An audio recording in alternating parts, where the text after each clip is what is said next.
When OP02 was first coming out and we finally got all 8 leaders revealed, I said right off the bat that Kinemon was going to be a beast, and all throughout the lifespan of OP02, Kinemon has been performing extremely well, being the best deck if not one of the best decks. Now for OP03, we have all of the leaders already leaked, and you can go ahead and check out Asif Chaz's video on that as he talked about all of the leaders, so go ahead and check that video out. But for me, I'm going out on a limb right now saying that Ace is going to be that leader in OP03.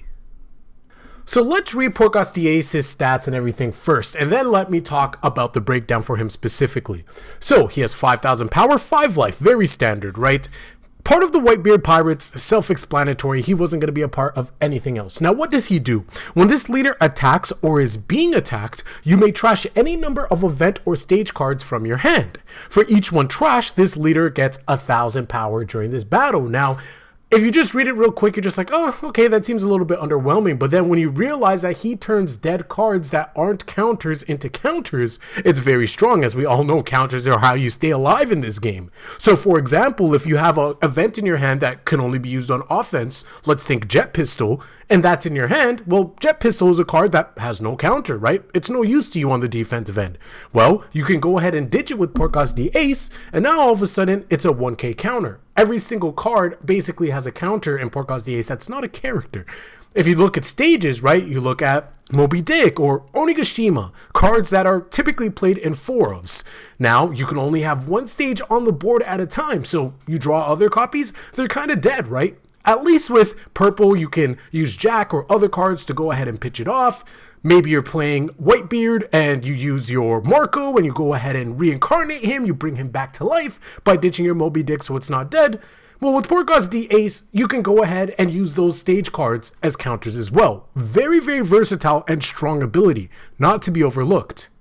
I want to look into this ability a little bit further before we talk about some of the other cards.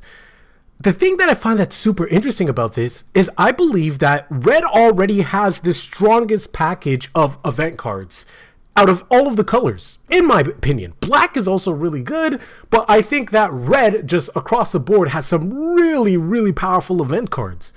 And with that being said, I think that we're probably going to be getting more powerful ones in OP03 that will synergize very well with Ace. So when you take a look at the jet pistols, the round tables, the guard points, the laser beams, and now you add some new potential events as well, I think that Porcos the Ace on the defensive end with events, or maybe even on the offensive end, will be extremely potent. I think that we are in store for a nice abundance of very, very good red event cards. But also for stages, we have Moby Dick, but then we also have Thousand Sunny. Now, Thousand Sunny isn't all that attractive of a card. I know some people started teching it in, even just one copy, but it's not that great.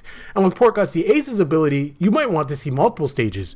Of course, there's Moby Dick that's in red, but I think that we are going to get another stage, hopefully, specifically for Ace. Now, even if Ace doesn't get his own signature stage card, you could still utilize Moby Dick from OP02 in him because obviously he's Whitebeard Pirates, and you would assume that you would play a Whitebeard Pirate engine when piloting Porcos the Ace. So at least you still have access to Moby Dick, and Moby Dick is definitely a stage that you want to play 4 of. So if you have multiple copies, you can go ahead and pitch it with his ability. But I still think that we're probably going to be getting a dedicated stage for Ace. The thing is, I don't know what that may be. Do you have any suggestions, or do you think I'm completely off on that specifically? Let me know in the comment section below. Next, we've already had some cards revealed that, in my opinion, are absolute staples for what make a deck strong and consistent. We already have a Searcher in Buggy the Cloud, and it seems like Buggy is just being resorted to just being searchers nowadays. When are we gonna get a Buggy leader? But anyway, we have Buggy the Clown, who's essentially going to be your key searcher in this deck. This is a card that is also being heavily touted as a card that will be played in Zoro because it's a 1-cost 3,000 power, so it could easily be pumped up. It can look for other event cards, so now Zoros could probably play like Diablo Jump and all these other things. So this Buggy card is actually going to be very, very strong, but it's going to be very, very good in Porcos the Ace as well because you're going to be able to get any of your red events and add them to your hand. And again, these could also be counters now because of our later effect, or they could be used as offensive firepower for us as well. So we already have a searcher in order to make the deck a little bit more consistent, and that's something that every top deck needs. Okay, so now I'm super excited to share with you guys my thoughts on why I truly believe that Ace is going to be really strong. We already have two events, well, one event that's confirmed and one that's allegedly leaked and might still see some tweaks, but let's go ahead and talk about them and the implications on how we can utilize this in Ace. What you all are seeing right now on your screen is our very first parallel alternate art event card in the One Piece trading card game, and look at how beautiful that is. I know we don't even have OP02 in English yet, but I am already salivating at the thought of having 4 copies of this in my hand, just looking at it. This card is absolutely beautiful, and I hope we see a lot more event cards going forward getting alternate arts as well. Now, let's go ahead and break down the card. So, it's a cost of 3 with the tag Whitebeard Pirates.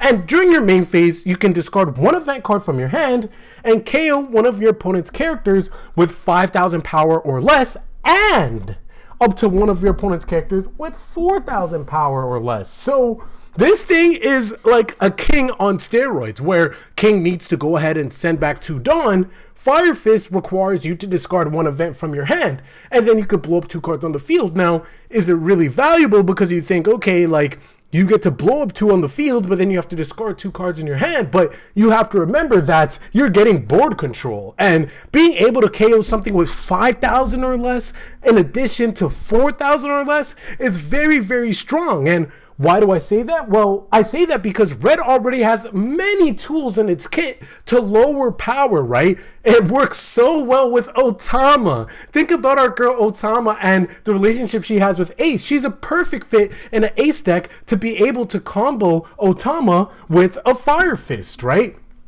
It's something that is really, really cool. If you have your 7 cost Port Gods D Ace, you're able to minus 3,000. So all of a sudden, 8 cost Kid, again, is no problem, because you could go ahead, play your 7 cost Ace, minus 3,000, Fire Fist, get him off the board, also get a blocker off the board. It's just, I think that this card is absolutely nuts. And at worst case scenario, it can be used as a 1k counter on defense. Or if you want to boost up another 1k on your leader, you can go ahead and do that too, because it's an event card. I think that this card has so much versatility. I think the design of it is absolutely beautiful. I am simping hard for Ace right now. Like, this card opens up so many opportunities and combos that I'm really, really excited for. Let me know your thoughts on Fire Fist down below on the art as well as the card itself. Now, up next is the unconfirmed card preview. This card might not even exist. This effect might not even be what we end up getting once it's actually revealed. This is just speculation because it was leaked, quote unquote leaked, from a Japanese TV show. Shout out to Hibiki for sharing this on the Discord. So let's go ahead and talk about it. Flame Emperor, it is also an event, and if we look at the image there on the top right, it looks like it says 7, so maybe it's a cost of 7, maybe it's not. I could definitely see it because it is a very, very strong ability. Flame Emperor, in the main phase, if your leader is Ace, KO up to one of your opponent's characters with 8,000 power or less, but wait, it gets better. Your leader gets double attack and 3,000 power? What? And worst case scenario, obviously you could use it as a 1k counter. If it's a trigger, KO one of your opponent's characters with 6,000 power or less. Bye bye, Queen. You guys already know what I think about Queen. I think Queen is an absolute beast of a card. It's super annoying. It's really difficult to get over sometimes. But now you don't have to worry about Queen anymore if you hit this in trigger. But also, 8 cost Kid, where you at, buddy? I don't see you. Flame Emperor gonna nuke you into orbit, and if it really is only a cost of 7, you still have 3 more Dawn to play around with after you use it. So Flame Emperor seems absolutely nuts. You're telling me I can go ahead, get rid of an 8 cost Kid if needed, because we see Kinemon's running Kid. Although a lot more Kinemons are running 7 cost Kid, but still bye-bye to you. He's gone off the board. You can deal with that. But now all of a sudden my Port Gods D Ace you're telling me is a 8k body and he also has double attack? Pretty good for closing out games and going for lethal, am I right, guys? I don't know. This is unconfirmed. Of course, this might not even be a card, period. It could be a card, but the numbers change, right? The cost of it, like it says 7, but maybe it's actually like 9. Who knows? Who knows? We have no clue. Again, this is not confirmed, but it's something that was teased. And if it does end up being true, my friends, Port Gods D Ace is going to be a beast. And I'm going out right now saying that I'm going to main this deck in OP03. I don't need to see any. Honestly, none of the other leaders honestly attract me based on the effect. Maybe Rob Lucci. I am curious about Rob Lucci. And I will be making a video on that. But outside of Rob Lucci, honestly, none of the other leaders really attract me. So I will be making my tier list for OP03 in terms of the decks that I really want to play, kind of like I did with OP02. So stay tuned for that. But right now, I'm all in on Ace. Like, I am all in on Ace. And we don't even have OP02 here yet.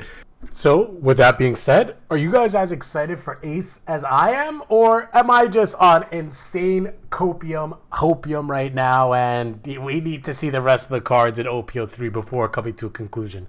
I don't know. I'm willing to put myself out there. If I'm wrong, I'm wrong. But regardless, I am all in on Ace. With that being said, guys, hope you guys are all enjoying 2023 thus far. And I will catch you guys later. Peace.